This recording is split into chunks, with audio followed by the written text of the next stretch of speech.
اور عہد پورے کرتے ہیں۔ پس کہا جا سکتا ہے کہ یہ لوگ اپنے معاملات میں فاسق نہیں ہیں، مگر یہاں وہ مشرکین فاسق ہیں جو جھوٹے، خائن اور دغاباز ہیں۔ ان لوگوں کے دلوں میں روز اول سے خیانت تھی۔ جیسے ہی انہیں تم پر غلبہ ملے گا، یہ نہ تو عہد نبھائیں گے اور نہ ہی رشتہ داری کا خیال کریں گے، بلکہ تمہیں مغلوب پا کر انتقام کا نشانہ بنائیں گے اور قتال کریں گے۔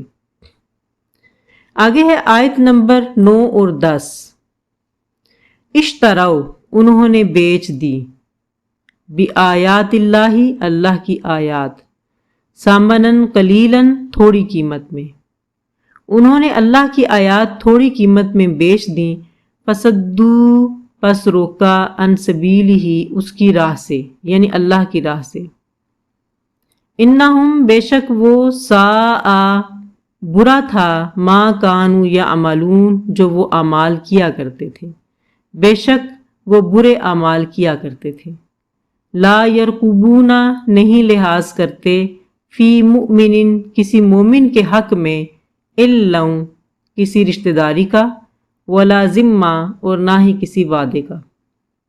وَأُولَئِکَ، اور یہی وہ لوگ ہیں، ہم المعتدون، جو حد سے بڑھنے والے ہیں۔ اب اس میں ہم دیکھیں گے مختلف الفاظ کے معنی۔ اشتراؤ، شرع، خرید و فروخت، الثمن، قیمت، اور یہ قیمت زر نقد کی صورت میں بھی ہو سکتی ہے اور سامان کی صورت میں بھی ہو سکتی ہے۔